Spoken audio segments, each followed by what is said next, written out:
Jean yo em nan, zam dangereux. Jean y'a gardé nan, gon zam dangereux. Jean yo em nan, on zam dangereux. Jean y'a gardé nan, gon zam dangereux. Ka vous pas manger mon eau. Cimetière pas manger mon eau. Jean yo em nan, on zam dangereux.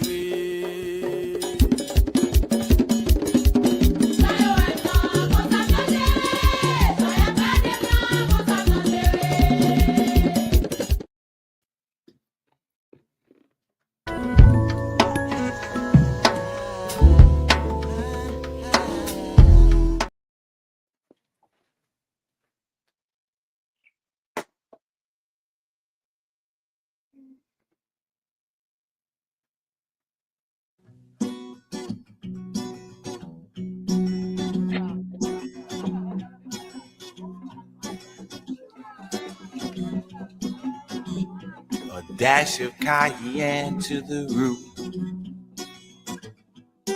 Gonna put on my grease suit.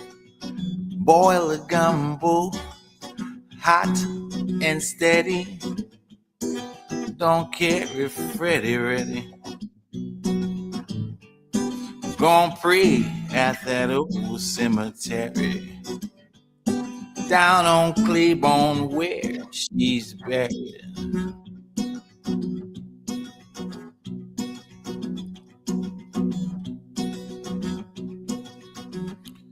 Build a fire on the bayou when a black cat scratched at 2 under a full moon that's blue. Chant the magic words, Kufaru. A dash of cayenne to the room. Gonna put on my grease suit.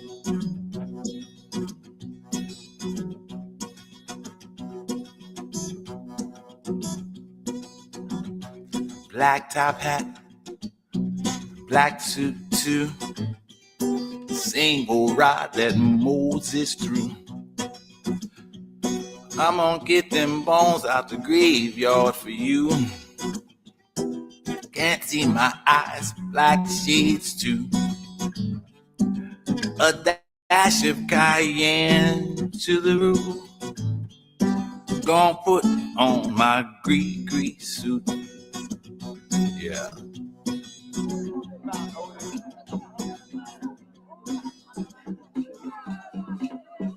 Black top hat, black suit too. Same old ride that Moses threw. I'm gonna get them bones out the graveyard for you. Can't see my eyes, black shades too. Going pray at the old cemetery. Down on Claiborne where she's buried. A dash of cayenne to the roof. Gonna put on my grease suit.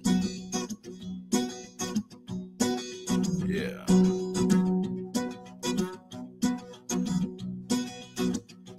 Black top hat, black suit too. Same old ride that Moses threw. I'm gonna get them bones out the graveyard for you. Can't see my eyes, black shades too. Gonna pray at that old cemetery. Down on Claiborne where she's buried. A dash of cayenne to the roof. Gonna put on my grease suit.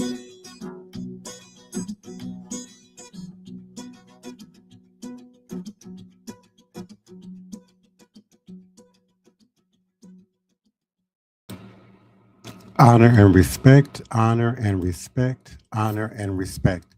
Divine all blessed greetings and salutations. It is another edition of Revolutionary Hoodoo New Orleans Voodoo Secrets and Recipes. Powered, produced, promoted, sponsored, and supported by NOIVD, New Orleans International Voodoo Day. Become a part of something extraordinary. New Orleans International Voodoo Day is not just an event, it's a movement that celebrates culture, fosters education, and connects people from around the globe. By sponsoring this event, you're supporting a tax deductible cause that preserves heritage, uplifts art and education, and fosters healing within the community and beyond. Your sponsorship goes beyond promoting your business. It demonstrates your commitment to cultural preservation and education while supporting a unique event that brings international recognition to New Orleans. Events like symposiums, art exhibitions, sacred processions, global speakers offer unparalleled opportunities to honor history and inspire a brighter future. And of course, our very special Afro ecology exhibit. So, supporting an event like this means empowering a community, enriching cultural understanding, and making a meaningful impact on the world. It connects your brand to a celebration that values unity, diversity, and progress while helping preserve traditions for generations to come. Join us in creating a legacy. Explore our sponsorship tiers and help us make New Orleans International Voodoo Day an unforgettable celebration. Together, we can uplift the community and inspire the world. And again, we invite your participation, volunteership, support, donations, sponsorship to our third annual International New Orleans Voodoo Day. Please do visit us at www.voodooday.org, www.vodouday.org for more information and continuing and coming updates about this and other powerful events. And we're certainly grateful for your continued support and participation in the live chat and in our 9 p.m. U.S. Central Standard Time, Monday through Friday night podcast here on a social media platform near you, utilizing our StreamYard QR code at the top right portion of your screen as well.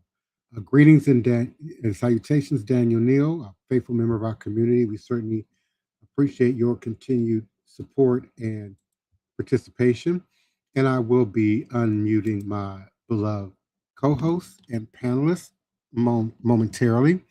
My wild man, Black Hawk Voodoo, armor bearer and first priest, Brother Joshua Nylan Tanner, initiated member of La Source and committee member of NOIVD. Elder Reggie Greensoap, leader and founder of Shrine of the White Cloth, leader and co-administrator of NOIVD. Our Queen Mother, Sister Toni Martinez, community activist, community mother, agitator, shaker up, get us moving in the right direction. And my second godson, Tyson Horn, also a committed, initiated member of The Source and our executive producer for the coming docu-series, Respect the Voodoo. Thank you for your continued dedication, vocation, and support. I will be unmuting you all momentarily. As I introduced last night, we're going to be talking tonight, following up our discussion on Juju. Tonight, we're going to talk about our journey of Grigri in New Orleans. My beloved brothers and sisters, seekers and keepers of the tradition. Tonight, I invite you to walk with me through the winding corridors of history, spirit, and survival. We will journey into the world of Grigri. A word tonight I invite you to walk with me through the winding corridors of history, spirit, and survival. We will journey into the world of Grigri, a word whispered with reverence, sometimes with fear, but always with recognition of its power. For 45 minutes, let us discuss Grigri in New Orleans. Grigri begins not in Louisiana, but in the ancient lands of West Africa among the Mende peoples. The word gree means magic, a charm, a talisman.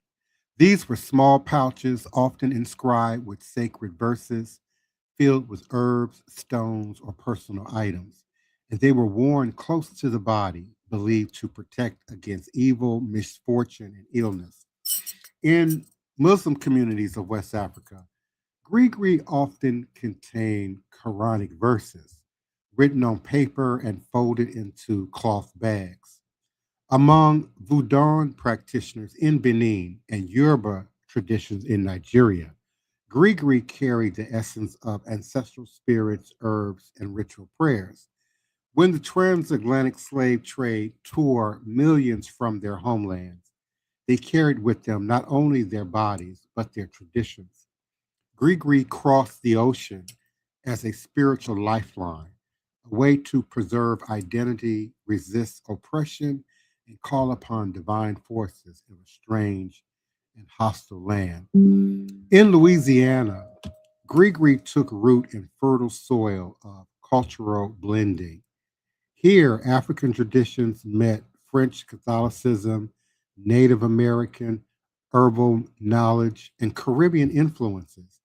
Gree became part of Louisiana voodoo, a living tradition that adapted to the needs of enslaved and free people of color.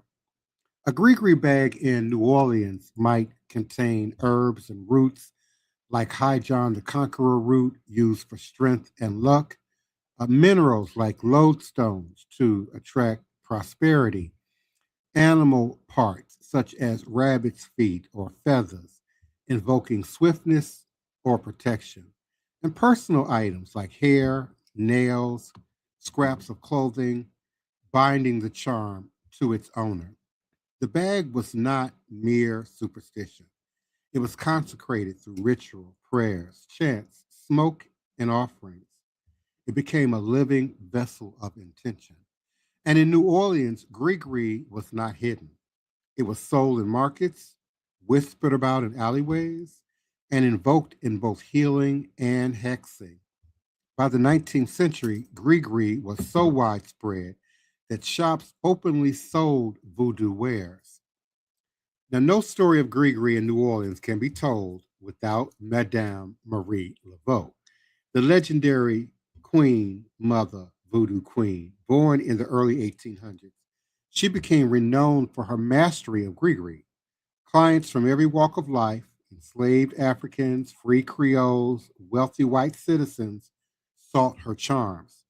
Marie Laveau's gree bags were said to bring love, protection, reverence, or prosperity, and she consecrated them with ritual power, blending African chants with Catholic prayers. Her reputation made gree not only a spiritual tool, but a political one.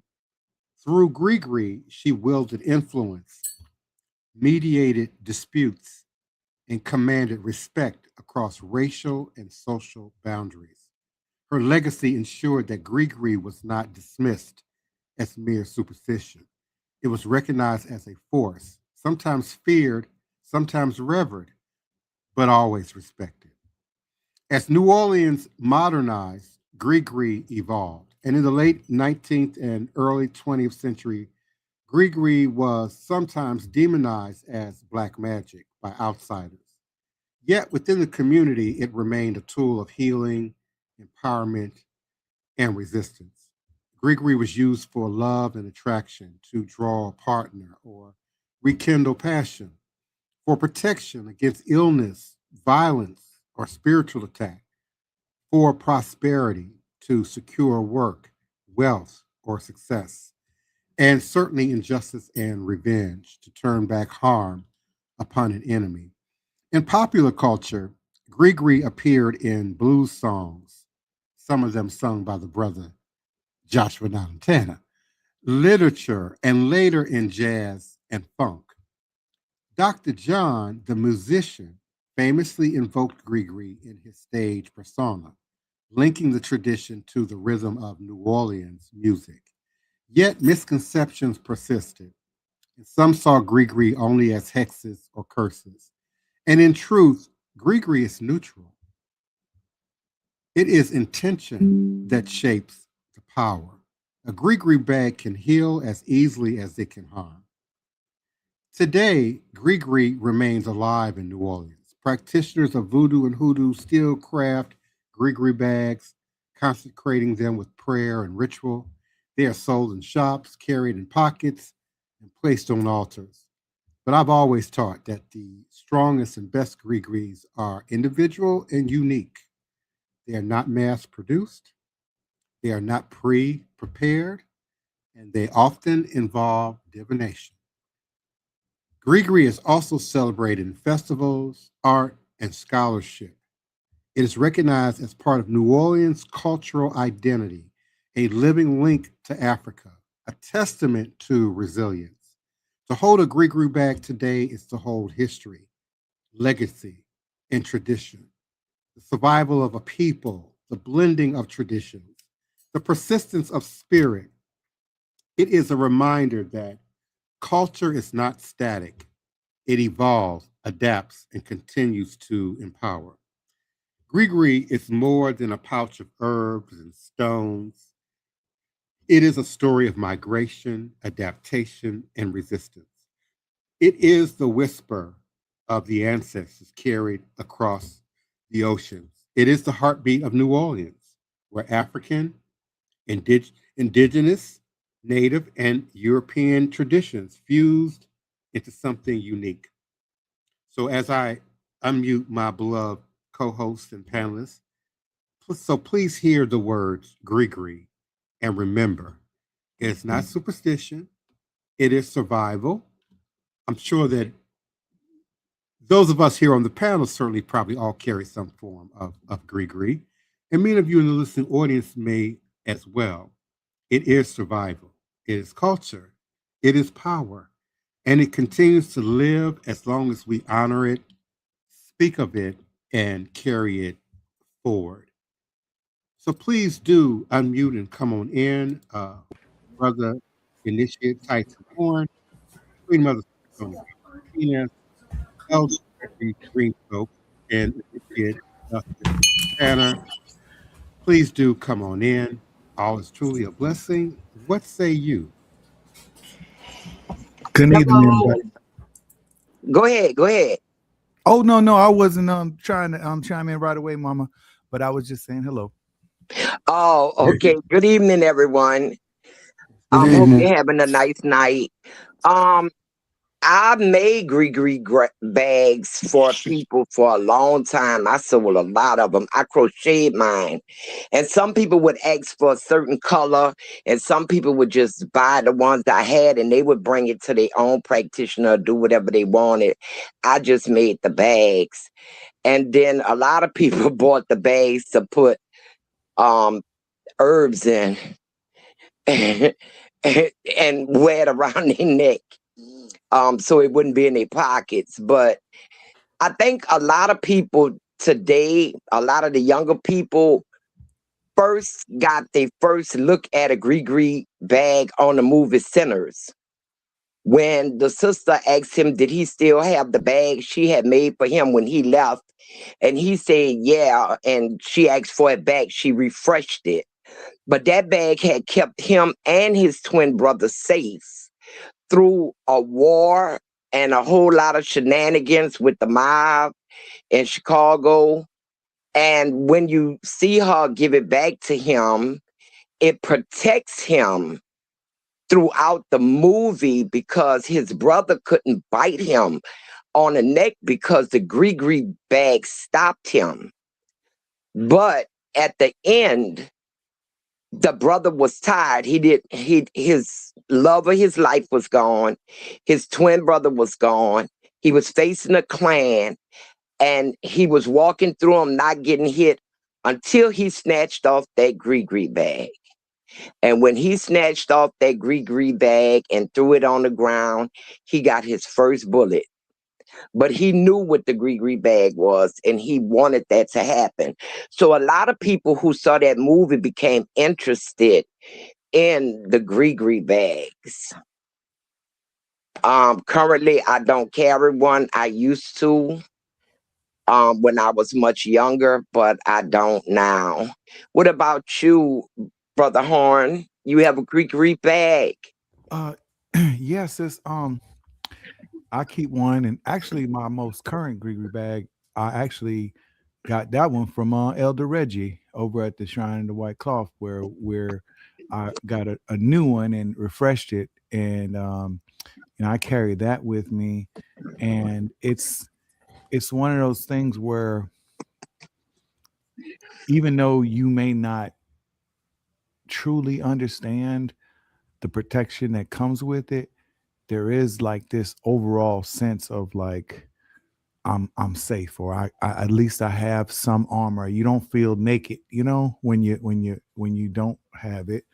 And but you spoke on something where you don't currently have one that you carry now, and so I just want to know for the elders to speak on just the importance of the intentions behind it, as far as like if you don't have it, do you feel like, okay, wait a minute, something's going to happen to me because I don't have it on today, or I didn't have it with me today, or it's not nearby, or being beholden to it, to the nature of like, like almost like when I, leave the house without my pistol, what I'm trying to say? Sometimes I go and I go, wait a minute, I don't have a pistol on me.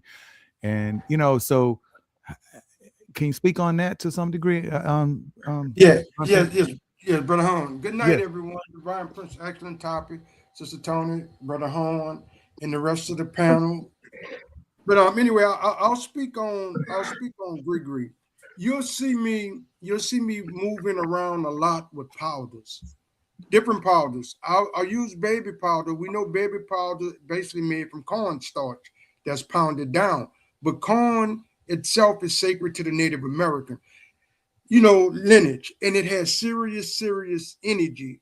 And they used to offer corn to spirits. Yeah. And so when you see the powder being moved around like that, I am still tapping into that energy of the corn itself. But also the baby powders come with a perfume. Spirits, once they start smelling perfume, they feel more of a friendship. It's like almost an offering, and they will fight negative energy for you. Make no bones about it, brothers and sisters.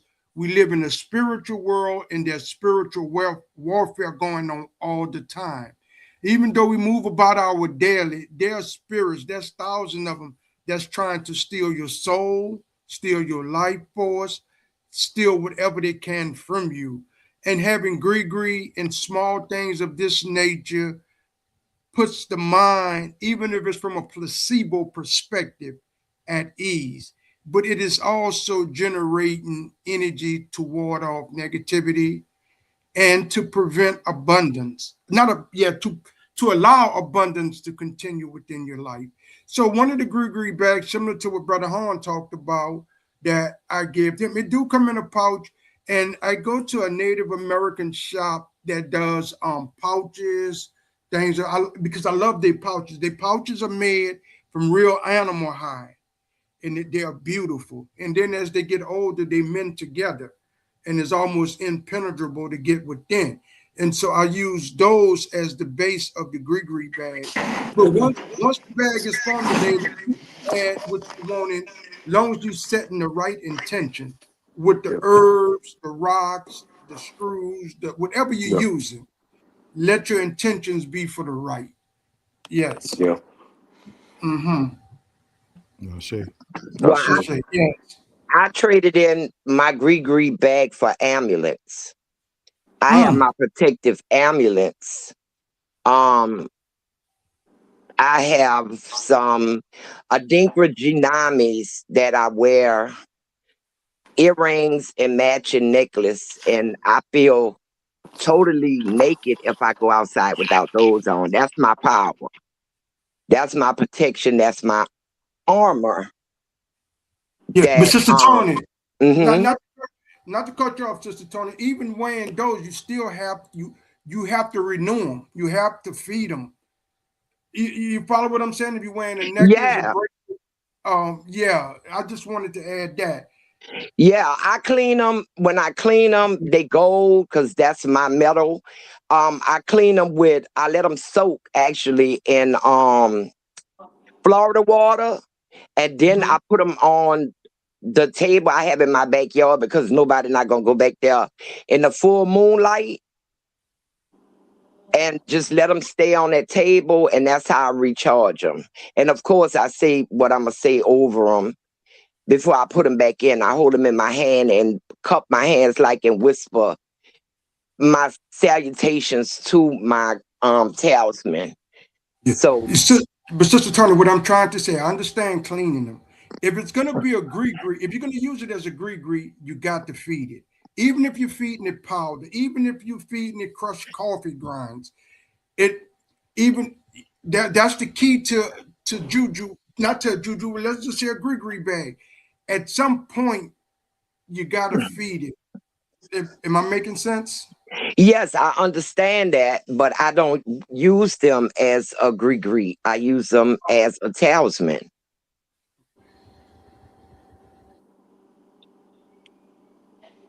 I look like No, okay. I rest with that. Okay. Well, yeah. I'm gonna add something to you guys. This conversation about Gregory's. Actually hope you guys having a good evening. And Yeah. I ran across a quote from a guy named Richard Jobson from the year 1623. This guy was an English, and it looks like he was an English tradesman, and probably was on ships. He was employed by a couple of what am I looking for now? Where did it go? He was an English explorer an agent for the Guyana company. So he did voyages from West Africa to America, trading whatever he was trading during that time. But he had a quote about the Gregory bags that I saw in the book that I've been studying. Um, it goes, the Gregories be things of great esteem amongst them. For the most part, they are made of leather or several fashions, wondrous neatly. They are hollow, and within them is placed and sewed up close. Certain writings or spells which they receive from their merry bucks, which I'm not sure what he's referring to there, but whereof they conceive such a religious respect that they do confidently believe no hurt can betide them whilst these Gregories are about them. And that's what he had to say about the Gregories back in in the 1600s of that, and he was aware of that. This tradesman, this employer or explorer, English explorer, is what he conceived of the Gregory bags during that period of time. And I know I still utilize Gregory's myself. I have several that I have. Some of them I don't keep on me all the time. Some of them are in the temple, and some I've had for years since I started as in voodoo, close to 10 years ago. And yeah, I have several ones, and I don't have one like I haven't. How could I say this? I've created a few that I keep on me that are dear to me, that I keep certain spiritual items in for cleansing and for ritual purposes to protect those things specifically. Um, Nothing really for myself, but you know what I do in terms of that is other things like spiritual baths and other protections. But the Gregory bags I have right now is just to really protect my spiritual items I utilize to help in the community, to service the community. So We have a lot of natural, like animal parts, snake skin, coyote, um, animal horns, and other, organic materials as well. yeah, antlers. You know, brother Joshua, I just think about you, being the fact that you play in the quarters often, and there's so much energies that's going up and down them streets and them quarters, and you got to have some type of protection on you to some degree there, in my opinion, because it's like if you leave the quarters and you go back home, it's almost you could like feel this energy is on you. So it's like you have to protect yourself in certain scenarios. So ever like am around public places, or I know I'm gonna be around a lot of people, that's when I'm always looking for like, hey, where's my bag? Where's my stuff? I gotta have my stuff. You know, Brother Tal has, you know, it instructed me on wearing certain crystals that protect me as well. But particularly about the gree bag itself, it's like that's when I'm even more aware of the presence of it, being the fact of my presence among other people and being around their energies. What do y'all think about that? Well, I find that, you know, gree, crystals, charms, amulets often tend to operate at a higher frequency when people don't know you have them. And I often suggest people, you know, carry, conceal, you know, wrap, tuck, you know, their grees, and then journal and take notes of things that happen throughout the day, certain signs, symbolism, responses from nature. I suggested there's a form of divination that I teach that involves birds and the motion and numbers of birds that might appear and the directions in which they move in. So, you know, they're not sort of the spirit practice that is often out in the open or shouted, you know, about. Certainly people, as Sister Toni suggested, you know, carry gree, you know, to the casino to gamble, but I don't think they necessarily talk about it a lot or out in the open, unless that's just, you know, their thing. I'm often loaded with tricks, gree, juju in my pocket, in my bags, underneath my clothes, scattered around the house. You know, Oh I yeah. don't leave any stone unturned. You are liable to pull out a 16-inch crystal out your bag and go to doing battle in the street. Yeah. But I just use juju. I don't use the gree bag. I don't know when I stopped or why I stopped, but I stopped. And moved on to the earrings and the amulet around my neck. And I've been doing that, having those for years. For years. And I used to work in the French Quarter. When I worked in the French Quarter, you literally can feel the energy in the French Quarter, all that negative energy. Divine Prince used to come with me and stand with me at one of my jobs at the Royal Sinesta, and we just watched the people in the street, and you could feel the energy. I mean, just, it's too much energy. It's too much. And you definitely have to shake that off before you go home. You can, yeah. I like to just chime in before we close out on the gree bag. And Divine Prince brought it out clearly on a lot of the juju bags or the gree bags or what have you. Some of them do come from a divination, but they are always I'm just saying it, and I'm being sincere. They have to be fed, because when you creating one, you are in alignment or in agreement with the energy. All those properties you look at, they're just properties. When you ask a spirit to work through that property to do a particular service, it asking for a reciprocity.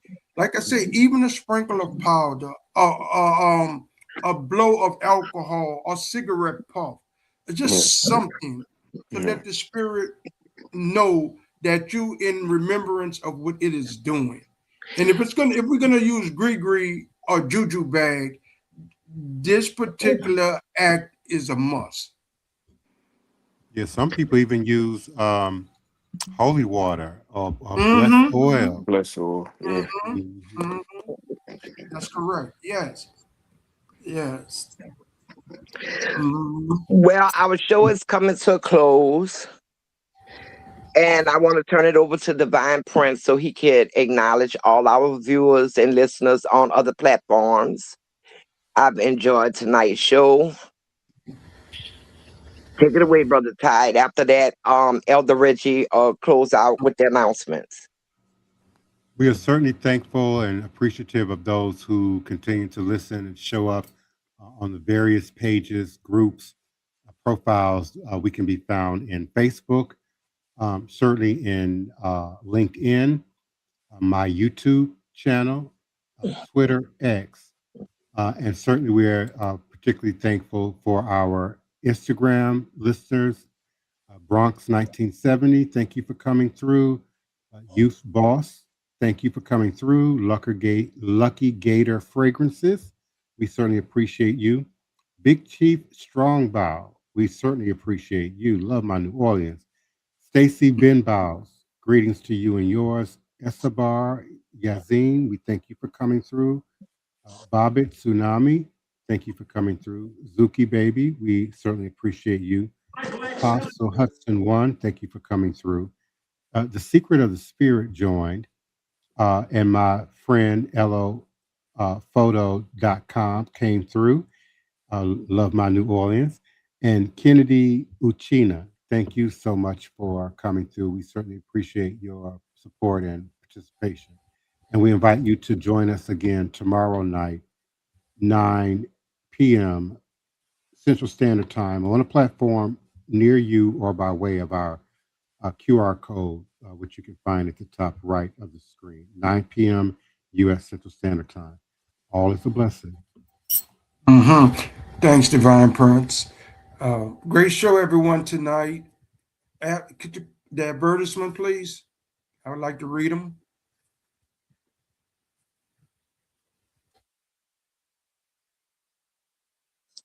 Divine Prince, can you put up the advertisements? Mhm. Bigger? Yeah, I'm trying to find it. Hold on.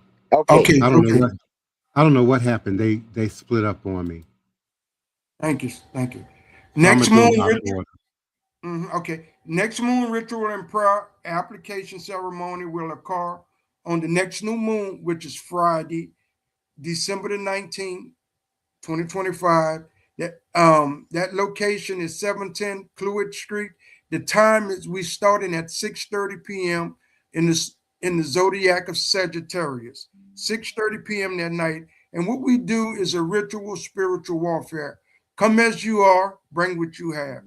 And then our next advertisement is Saturday, the 13th of December at 6:30 p.m. We have the Gede ceremony, and it's at 3319 Rosalie Alley, New Orleans, Louisiana. And that would be in the Bywater area, for those who know the New Orleans area. And then Saturday, the 20th of December at 6:30 p.m., we have the Petrol Flaming Bath. Awesome.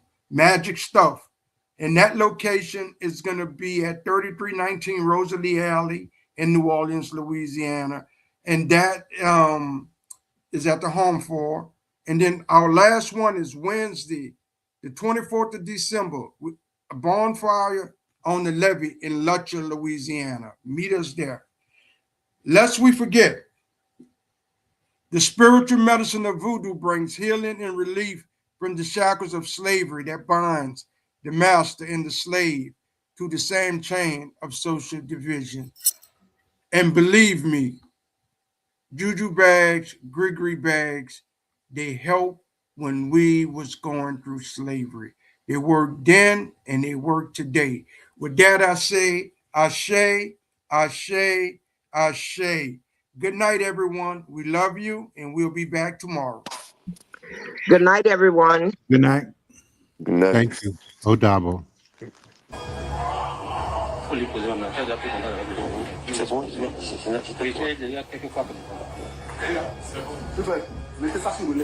You can see things are still very shaky. You know, somebody's saying you need to follow that person behind. Don't let him go. He might disappear. It clearly shows that there isn't really control of the situation.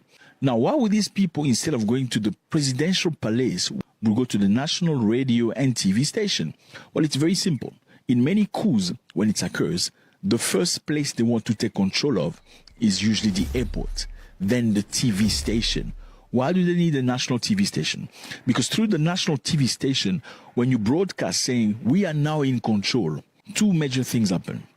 Number one, you get the soldiers that always wanted to overthrow the presidents to finally come out. Because at that point, they will have the courage knowing that we're not by ourselves. There are some people that think like us that are actually in power. Number two, you scare the people that are willing to resist. Because when they watch on TV, you saying we are now controlling the country, the president is not president anymore, the constitution is suspended, they fear for their lives because they don't know the reality. They don't need to see the reality. What you see on TV has much more impact than factual things that you see on the ground. Matter of fact, is just remember COVID. You saw all these reports on TV of people being unalive. Oh, thousands of people unalive in this town. You see people unalive.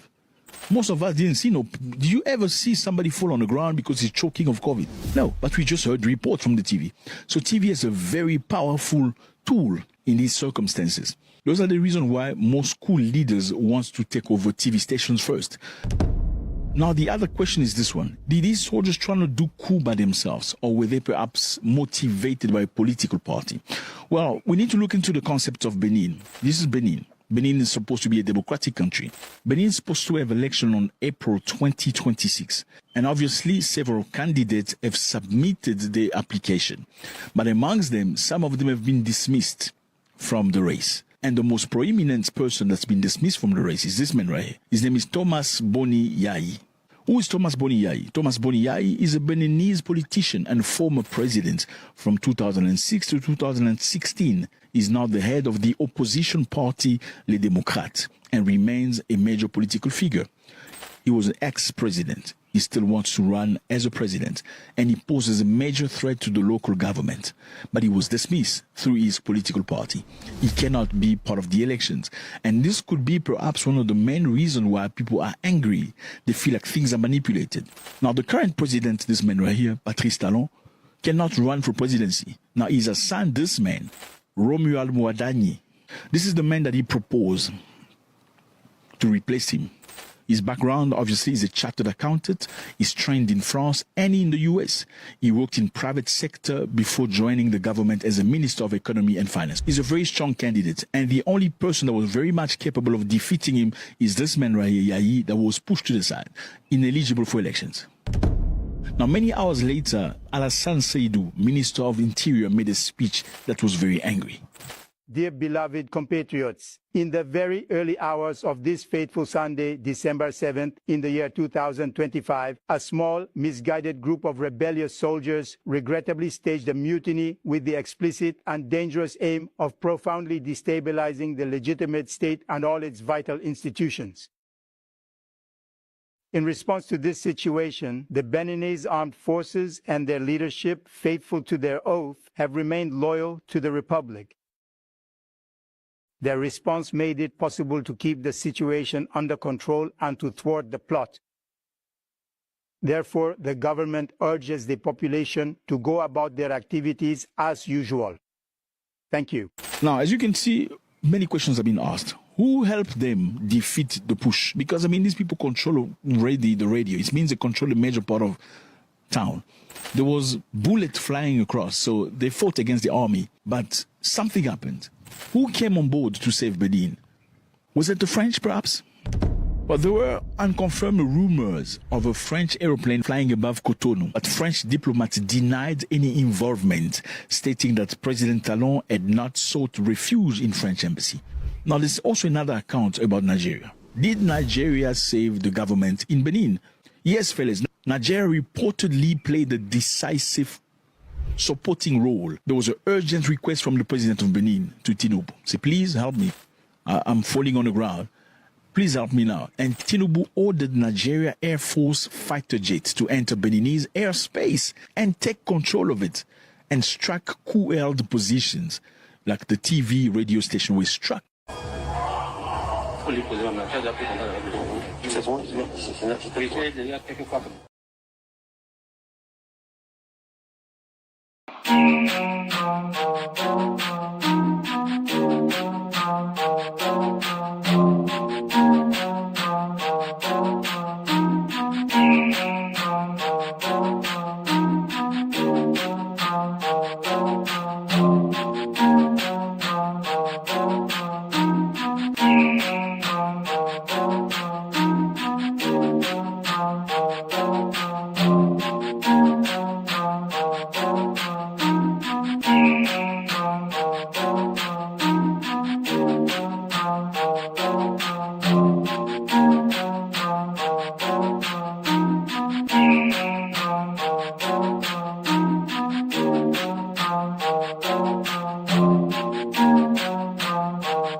Please, allow me to show you something.